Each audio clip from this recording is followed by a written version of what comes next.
Good morning, everyone. My name is Simon, and with me I have Desmond. Tell me a bit of yourself when you are young. When I was in secondary too, I was called Desmond Moey. Oh, nice. Yes. I live in the Tanglin Halt area, Queenstown. And to tell you all, right now it's 2025. I think it's about September or something. I've been to Tanglin Halt. They've demolished the whole thing. Tanglin Halt Block 28. Lost my roots, but being a rather techie person, I've drone flew that place. Wow, I've nice. got every nook and corner of that place, so I've got the whole memory captured. I came from the smelly river area of Singapore River near Great World at that time. Parents stayed with my mother's first sister in Zion Close. And at that time, the river was really smelly, right? And I can still remember Great World City. Then about 5 or 6, the first Zap Lao, in Chinese, in Hokkien, we call it Zap Lao, the first Lao Tanglin Halt flats. And somehow we got it. So parents brought us there, and so that began my life as a primary school person in Tanglin Primary School downstairs.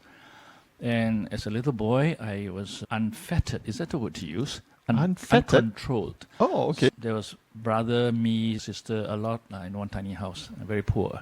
So I ran all over the place. I remember I collected hermit crabs as they come out. They sell on the gate. I even have dreams of that whole place. Wow. And they sell air batu. Nah. Wow. 5 cents was really big, but they really charged 5 Air cents. batu. Yeah, It's stick. ice stick. Yeah, okay. air batu. Yeah. Then nearby was the Tanglin Halt Food Center or something like that. Uh-huh. And I remember buying a ice ball, and then I know I had to pay 5 cents for the ice ball, and then it slipped my hand and it fell into the drain. Oh, And dear. the shopkeeper looked at me and said, didn't say anything. Then I looked at him. I was hoping he would give me an ice ball in replacement. He never gave me the ice ball in replacement. Oh, dear. So from there, I learned the first thing about customer service. That if somebody dropped his ice ball on the floor, I would replace Another the ice one. ball. I think. And that has guided my current behavior to give the extra mile, to give something better than what the customer. In the early days, primary school, didn't do much trying to figure things out. I also was a naughty Boy Scout. I went to Chinese high school, and I can see the vision, the image. I was running backwards to qualify for a backwards running competition. And I see the scout chief waving at me and say, come back, come back. I didn't come back. And then I ran back, I hit something. I hit a goalpost, I think. There was a portable goalpost. And my hand split. My right hand split the wrist. And had to go to General Hospital, and there was no telephone at that time. So by the time I went there, they tarik my hand, cut, and then I think they did the GA. On me. And then went back, mother said, what happened? Oh, crazy. So in secondary school, I think I got brighter. I went to that school, and I became a prefect. Wow. So I was in a prefectorial board, and I looked after punctuality. I came too early, I was impunctual. And then I was in a National Cadet Corps. I was, of course, a prefect. That's why I got my name Desmond. And then I joined some gospel group there, Singapore Youth for Christ. And I represented school in marksmanship. I don't know why I got it, but yeah. I went on the far left. At that time, Ayer Rajah wasn't a highway yet. I went northward toward Ferrer Road area. I remember we went to Ferrer Road to catch jumping, fighting spiders. At that time, Ferrer Road, they were building, I think, the flats there on the side. And as we were catching and sitting amongst the thing, a bunch of gangsters came to rob us of spiders. And they went to me and pointed a knife at me and said, show me your spiders. When I opened my box, the spiders were all boo, female. Female It spiders. was useless. They looked at me, they walked away, and they went to rob other people because I could not catch male big fighting spiders. And then to the east or northeastward, I think it's Margaret Drive. Margaret Drive was quite nice. And there was Queenstown Pool being built. And I walked with my good friend, Ahil's younger brother, Anwar, and we were walking there. And I remember my feet going to the muddy clay because they were just clearing the place. And that's where I saw also a green snake that died, the green tree snake. So I love animals, by the way. But somewhere around there was Sterling Road and also Margaret Drive, Golden City Theatre and Venus Theatre. Wow. Right, where the Kung Fu guy, Bruce Lee, did his shows there. There was a Chinese Emporium.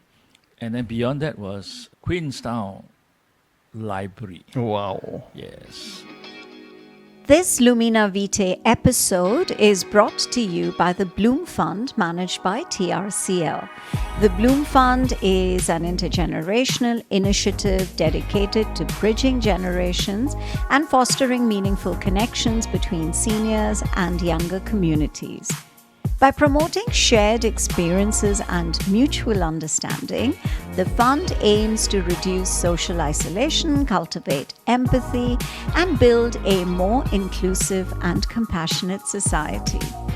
Through strategic partnerships and ongoing research, the Bloom Fund continues to champion innovative arts programs that empower individuals to grow together across ages. Maybe what I am today, like you say, what shaped me was the time when I could read little things, and it was elves and dragons and fairies and all the fairy tales type stuff. And I remember a book called Black Beauty, an autobiography, I think. And all these things, I guess, stirred my little imagination. And I would walk there, and I would squat and look at the books. Uh-huh. And as you know, squat a lot, your stomach starts to churn, and I had to go and do my thing. Library was a key point of, I would call it imagination.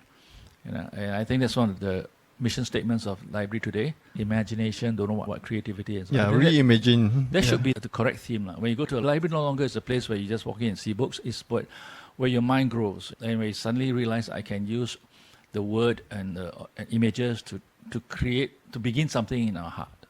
Actually, I think it's quite the same. I suppose the technology and the facades all changed. Yet I think the spirit is quite similar. Although people argue that we are very mercenary now, I think essentially we are still quite good people. And as sincere as we can get, and as rudimentary and raw when necessary. And this ability to switch between Queen's English and that kind of... The Singlish. The Singlish, right? The Singlish. The code switching ability to connect with people when you need to be Singlish and to be high class when you need to be high class. At least I could do it. I go to the US and all that. And even lately, I did a very important study, and I went to the east side, Boston side. And you look at what it is, I pity them, actually. I look at Singapore and say, we are so privileged. We are in the center of a beautiful storm, which is Southeast Asia. Beautiful waters, all kinds of exotic fruits, and the range of foods are varied, and the tastes are wide. Anyway, in Singapore, a little bit safer in terms of the natural disasters like earthquake and hurricanes and all that, hurricanes. So we are blessed beyond imagination, actually. And people say we give less credence or less acknowledgement of the word luck. And luck is synonymous with a word I use a lot, serendipity. Okay. Serendipity is, I name my company's Serendip something. Means I accidentally found something good without actually searching for it. Oh, so nice. Singapore is well positioned as a serendipitous place. You're full of luck in the crossroads of everything safe and so forth. Of course, the situation our leaders had to grapple with thankfully came out proper good, right? And so now we have a strong base to work around and do things. Hopefully our influence will be constructive and positive around the region. I think I was just typing a little text to my community that the past makes our present, and the way we behave in the present makes our future. So we could not control how we behave in the past, but if the young had a head start and they knew that their past would affect their future, I think they should spend more time with the older people. Oh, wonderful. So my last question is that if you can turn back the clock, what changes will you do?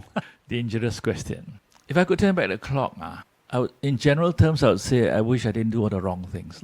Example? Yeah, I would treat certain things much more preciously than I did.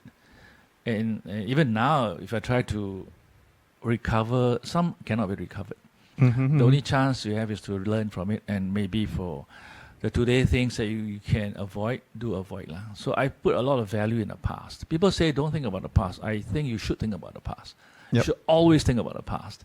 For the past will guide your today, and from today, if you do it right, better, you will prepare the future, which hopefully is good for yourself, and more importantly, good for other people around you. I think it's more important. First, on my age, I'm already near the gate already. I can only do so much, but yet I think if what we are can be shared with those who have got many more years far away from the gate, then we make a better world. I fully support that. Thank you. Right. Thank you very much. I enjoyed Right. it so much. Thank Right. you, Desmond.